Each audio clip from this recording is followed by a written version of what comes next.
আমার ছেলে অনিকেত আমার চোখের দিকে গভীরভাবে তাকিয়ে বলল, মা, তোমার চোখে আমি আমার জীবনের সমস্ত সুখ খুঁজে পেয়েছি। আমি তোমাকে আমার জীবনসঙ্গিনী হিসেবে চাই। আমার হৃদয় থমকে গেল। আমার চেয়ে মাত্র ২৬ বছরের ছোট আমার ছেলে অনিকেত, যাকে আমি একাকী মানুষ করেছি। ২২ বছর বয়সে মা হয়েছিলাম আমি, আমার স্বামী আমাকে ছেড়ে চলে গিয়েছিলেন। এই গল্পটি সম্পূর্ণ শুনলে আপনাদের পানি অটোমেটিক বের হয়ে যাবে, সো যত দ্রুত সম্ভব হাতের কাছে টিস্যু নিয়ে বসে পড়ো। বিছানার চাদর যেন নষ্ট না হয় সেটা সম্পূর্ণ খেয়াল রাখার অনুরোধ জানিয়ে গল্পটি এখন শুরু করব। তার আগে সর্বশেষ অনুরোধ, দয়া করে এমন পানি বের করার গল্প নিয়মিত শুনতে আমাদের চ্যানেলটি সকলেই সাবস্ক্রাইব করুন। ধন্যবাদ। অনিকেত কখনই কাউকে ভালোবাসেনি, সবসময় বলতো, মা, তোমাকে ছাড়া আমার আর কাউকে দরকার নেই। আমি হাসতাম, ভাবতাম যখন তার বয়স হবে সে নিজেই কাউকে ভালোবাসবে, বিয়ে করবে। কিন্তু তার বয়স ২৬ হল, সে কারো দিকে তাকায়নি। হঠাৎ অনিকেত বলল, মা, চলো কাশ্মীর বেড়াতে যাই। তোমাকে অনেকদিন কোথাও নিয়ে যাইনি গি। সেই কথা শুনে আমি অবাক হয়ে গেলাম। কাশ্মীরে আমি কোনোদিন যাইনি এবং আমার অতিমাত্রায় কাজের চাপের মধ্যে কোথাও বেড়াতে যাওয়ার স্বপ্নই দেখতাম না। আমার নাম রাইসা। ৪৮ বছর বয়সে এখন আমি একটি মিডিয়া হাউসের সিনিয়র এডিটর। অনিকেতকে মানুষ করার জন্য আমাকে দিনরাত পরিশ্রম করতে হয়েছে। তার বাবা রাজীব, একজন ব্যবসায়ী, আমাদের পরিবার ছেড়ে একটি ছোট্ট চিঠি রেখে চলে গিয়েছিলেন যখন অনিকেতের বয়স মাত্র ২ মাস। চিঠিতে সে লিখেছিল, আমি তোমাদের সাথে থাকতে পারছি না, আমার নিজের জীবন আমি নিজের মতো করে কাটাতে চাই। সেই থেকে আমি একাই লড়াই করে এসেছি। অনিকেতকে একজন সফল ইঞ্জিনিয়ার হিসাবে গড়ে তুলেছি।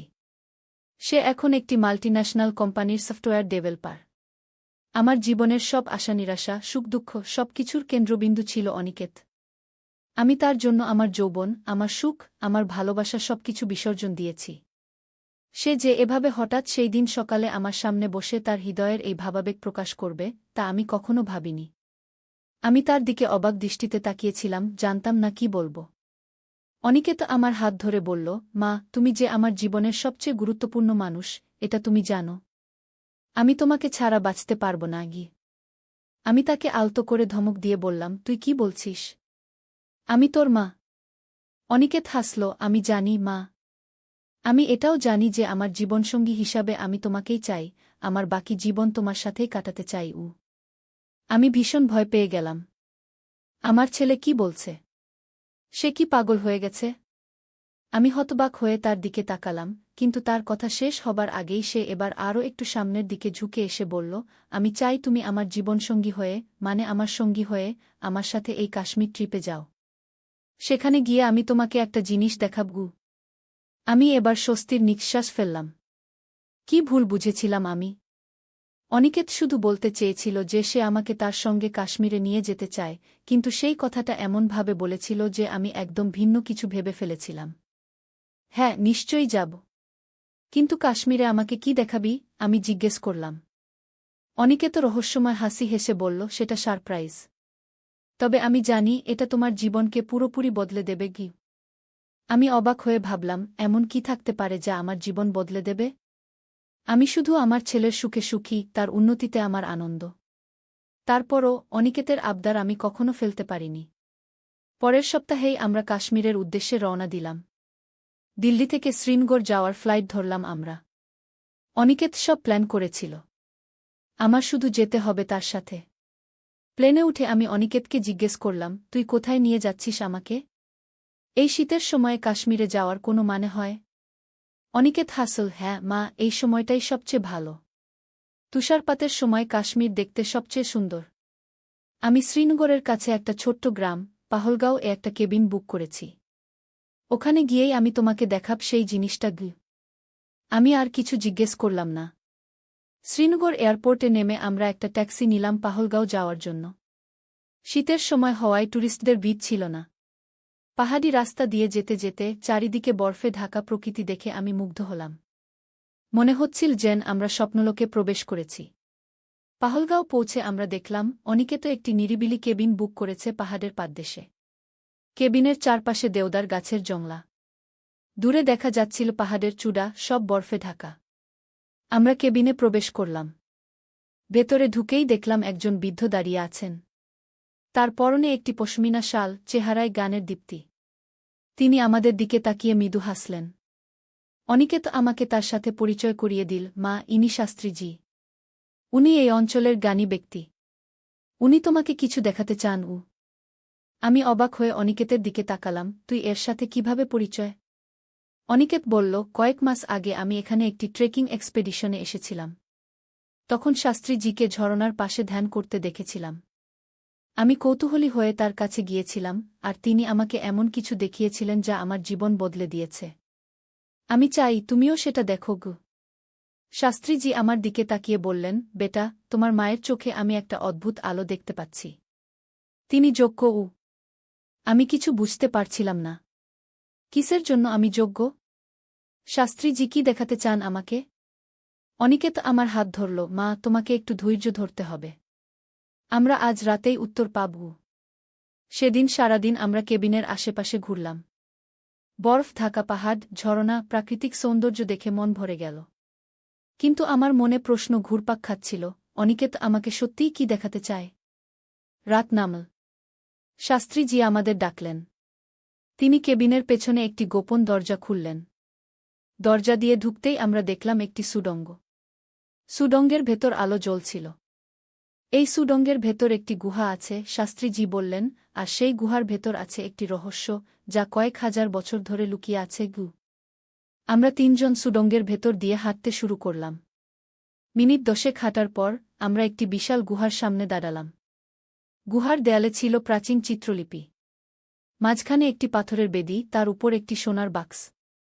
শাস্ত্রীজি বললেন, এই বাক্সের ভেতর আছে একটি হীরা, যা প্রায় ৩০০০ বছর আগে একজন রাজা তার রানীকে দিয়েছিলেন। এই হীরার নাম নীলকণ্ঠ। এটি শুধু একটি দামি পাথর নয়, এর অসাধারণ ক্ষমতা আছে। অনিকেত আমার দিকে তাকিয়ে বলল, মা, আমি চাই তুমি এই হীরাটি দেখো। শাস্ত্রীজি আস্তে করে বাক্সটি খুললেন। ভেতরে ছিল একটি নীল হীরা, যা দেখতে অবিশ্বাস্য সুন্দর। এত সুন্দর যে তা শব্দে বর্ণনা করা যায় না।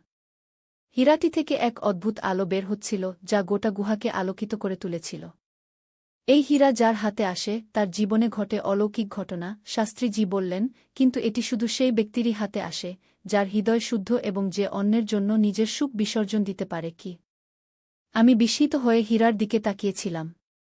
হঠাৎ হীরা থেকে একটি তীব্র আলোর ঝলক বেরিয়ে আমাকে ঘিরে ফেল। আমি চোখ বন্ধ করে ফেললাম। কয়েক সেকেন্ড পর চোখ খুলে দেখলাম আমি আর সেই গুহাতে নেই। আমি ছিলাম একটি অদ্ভুত জায়গা।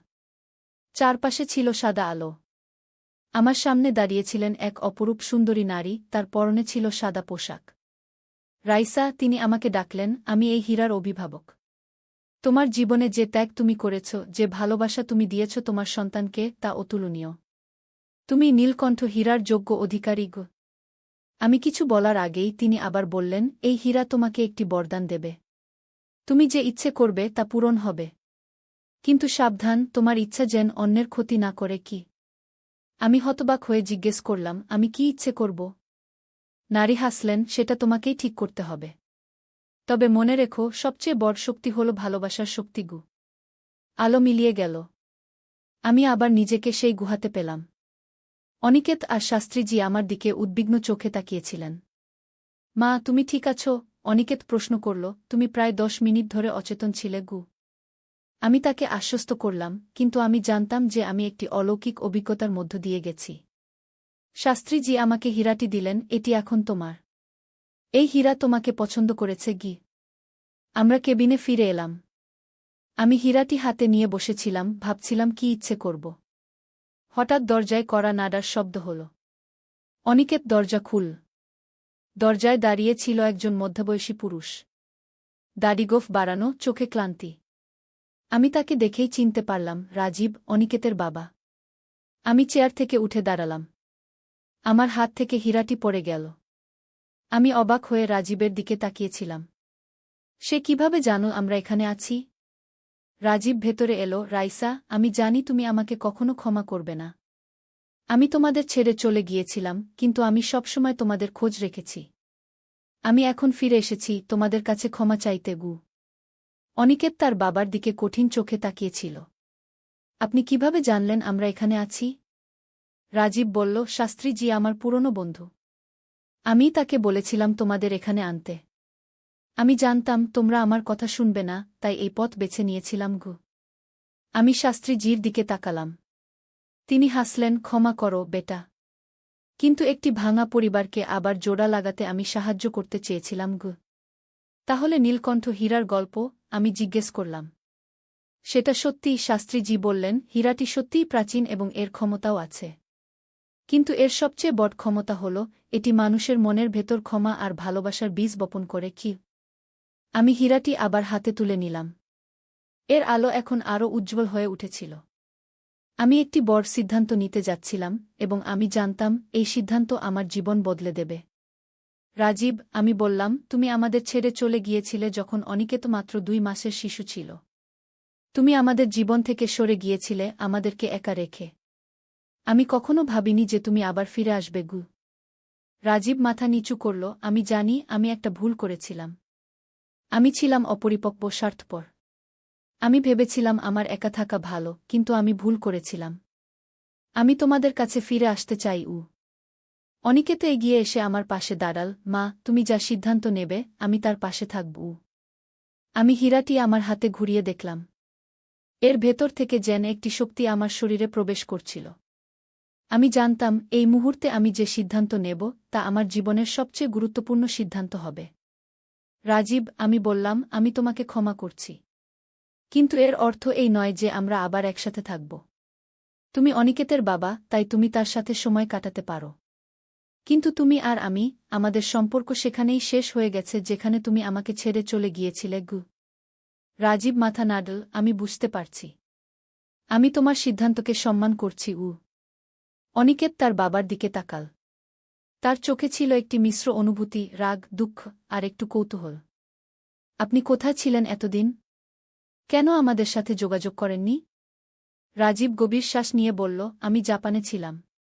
তোমরা আমাকে ছেড়ে দেওয়ার পর আমি টোকিওতে একটি ছোট্ট ব্যবসা শুরু করেছিলাম। কিন্তু সেখানে আমি কখনো সুখী হইনি। প্রতিদিন রাতে ঘুমাতে যাওয়ার আগে তোমাদের কথা ভেবে কাঁদতাম।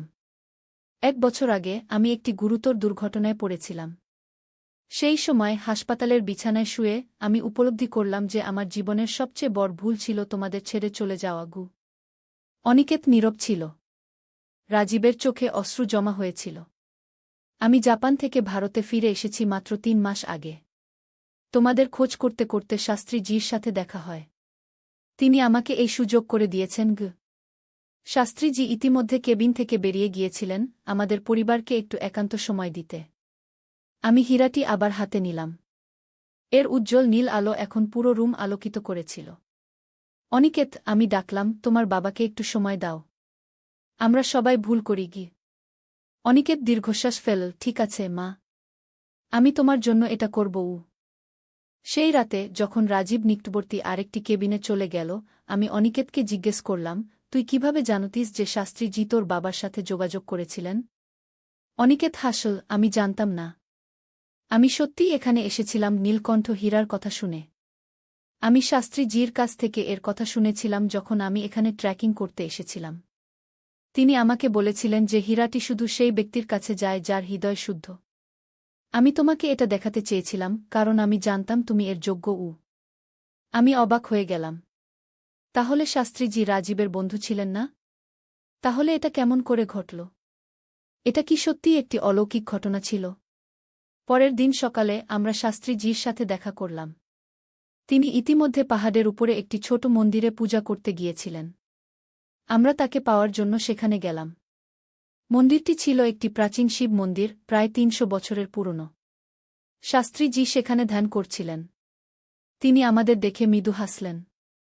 আপনি কি সত্যিই রাজীবের বন্ধু? আমি জিজ্ঞেস করলাম। শাস্ত্রীজি মাথা নাড়লেন। না, আমি তাকে চিনতাম না। সে এখানে এসেছিল প্রায় 3 মাস আগে, নিজের ভুলের জন্য অনুতপ্ত হয়ে। সে এখানে এসে প্রতিদিন ধ্যান করত, ঈশ্বরের কাছে মাফ চাইত। আমি তার দুঃখ দেখেছিলাম গু। কিন্তু নীলকণ্ঠ হীরার গল্প, সেটা কি সত্য? অনিকেত জিজ্ঞেস করল। শাস্ত্রীজি গভীরভাবে হাসলেন। হ্যাঁ, হীরাটি সত্যি। এটি প্রায় 3 বছর ধরে এই মন্দিরের গর্ভগৃহে রাখা আছে। কিন্তু এটি এমন কোনো অলৌকিক ক্ষমতা দেয় না যা তোমরা ভাবছ। এর ক্ষমতা হল মানুষের হৃদয়ে ক্ষমা আর ভালোবাসার অনুভূতি জাগিয়ে তোলা গু। আমি হীরাটি শাস্ত্রী জির হাতে তুলে দিলাম, এটি আপনার কাছেই থাকুক গো। তিনি মাথা নাড়লেন, না, এটি এখন তোমার। তুমি এর যোগ্য অধিকারী। তোমার হৃদয় শুদ্ধ, তুমি তোমার সন্তানের জন্য নিজের সুখ বিসর্জন দিয়েছ। হঠাৎ আমার মনে পড়ল সেই নারীর কথা, যাকে আমি দেখেছিলাম যখন হীরাটি আমার হাতে ছিল। সে কি আমার কল্পনা ছিল, নাকি সত্যিই ঘটেছিল? তোমার হাতে হীরাটি যখন এসেছিল, তখন তুমি কিছু দেখেছিলে, তাই না? শাস্ত্রীজি জিজ্ঞেস করলেন। আমি অবাক হয়ে তার দিকে তাকালাম। হ্যাঁ, আমি একজন নারীকে দেখেছিলাম। তিনি বলেছিলেন যে হীরাটি আমাকে একটি বরদান দেবে গি। শাস্ত্রীজি হাসলেন, সেটি দেবী পার্বতী। তিনি এই হীরার অভিভাবক। তিনি শুধু তাদের দর্শন দেন যারা সত্যিই হৃদয়ে শুদ্ধ। তুমি ধন্য, রাইসা গু। আমার চোখে অশ্রু এসে গেল। আমি যা দেখেছিলাম তা তাহলে সত্যি ছিল। কিন্তু বরদান? আমি জিজ্ঞেস করলাম। আমি তো কোনো বরদান পাইনি। শাস্ত্রীজি হাসলেন, হীরাটি তোমাকে বরদান দিয়েছে, ক্ষমা করার শক্তি। তুমি রাজীবকে ক্ষমা করেছ, তাই না? এটাই ছিল তোমার বরদান গু। আমরা পাহলগাঁওতে আরও কয়েকদিন থাকলাম। অনিকেত ধীরে ধীরে তার বাবার সাথে কথা বলা শুরু করল। আমি দেখলাম অনিকেতের মধ্যেও একটি পরিবর্তন এসেছে। সে আর রাজীবের প্রতি এত রাগান্বিত ছিল না। আমাদের ফিরে যাওয়ার দিন শাস্ত্রীজি আমাদের বিদায় জানাতে এলেন। তিনি আমার হাতে একটি ছোট পুটলি দিলেন, এটি তোমার জন্য, রাইসা। যখন কষ্ট পাবে এটি খুলে দেখো গু। আমরা কাশ্মীর থেকে ফিরে এলাম। জীবন আবার স্বাভাবিক হয়ে গেল। রাজীব কলকাতায় একটি ফ্ল্যাট নিল অনিকেতের কাছাকাছি থাকার জন্য। অনিকেত এখন মাঝে মাঝে তার বাবার সাথে সময় কাটায়। আমি এখনও নীলকণ্ঠ হীরাটি আমার সাথে রাখি। এটি আমাকে মনে করিয়ে দেয় যে ক্ষমা করার শক্তি কতটা গভীর। একদিন কিছু মাস পর আমি তীব্র মানসিক চাপে ভুগছিলাম। সেদিন আমি শাস্ত্রীজি দেওয়া পুটলিটি খুললাম। ভেতরে ছিল একটি ছোট্ট পাথর আর একটি চিঠি। চিঠিতে লেখা ছিল, প্রিয় রাইসা, যখন তুমি এই চিঠি পড়ছ, তখন হয়তো তুমি জীবনের কোনো সংকটে আছ। এই পাথরটি হিমালয়ের উচ্চতম শৃঙ্গ থেকে এসেছে। এটি তোমাকে শক্তি দেবে। মনে রেখো, জীবন যতই কঠিন হোক, তোমার ভেতরে যে শক্তি আছে তা অপরিসীম। তুমি নীলকণ্ঠ হীরার অধিকারী, দেবী পার্বতীর আশীর্বাদ পুষ্ট। তোমার পথ সর্বদা আলোকিত থাকুক। আমি চিঠিটি বুকে জড়িয়ে ধরে কাঁদলাম। সেই মুহূর্তে আমি অনুভব করলাম আমি কখনো একা নই। আমার চারপাশে একটি অদৃশ্য শক্তি আছে যা আমাকে সাহস দেয়, আমাকে এগিয়ে যেতে শক্তি দেয়। আজ ৫ বছর পর আমার জীবন সম্পূর্ণ বদলে গেছে। আমি এখন একটি গো চালাই যা বিধবা এবং পরিত্যক্তা মহিলাদের সাহায্য করে। রাজীব আমাদের গোতে আর্থিক সাহায্য করে।